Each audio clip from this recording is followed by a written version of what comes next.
गड होता पन्हाळा. आतापर्यंत एवढं संकट स्वराज्यावर आलं नव्हतं. सिद्धी जोहर, सिद्धी मसूद आणि फाजल खान अशा 3 मातब्बर तलवारी राजाला वेढा देऊन बसल्या होत्या. अकोलनेरकर ऐका, गडावरती 1200 मावळे होते. गड सोडणं काळाची गरज होती. वेढा रात्रंदिवस होता. मै लावूंगा शिवाजी को असा तन करून आला होता सिद्धी जोहर. वेढा भक्कम पडला होता. आता काय करावं? 5 महिने गेले, 6 महिने गेले, धो धो धो धो धो धो धो धो पाऊस पडायला लागला. आणि राजांच्या बुद्धीनं प्लॅन केला की गड सोडायचा.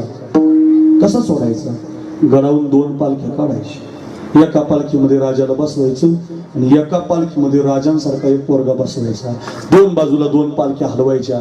एका पालखीमध्ये राजाला बसवायचं, एका पालखीमध्ये राजांसारखा एक पोरगा बसवायचा. 400 मावळे गडाचं रक्षण करतील. बाजीप्रभू 400 मावळे घेऊन राजांना घेऊन जातील आणि एक प्रति राजासारखा पोरगा त्याला 400 मावळे घेऊन जातील. 1200 डोकं लागलं. सगळं नियोजन ठरलं. वेळ कमी आहे ऐका, सगळं नियोजन ठरलं.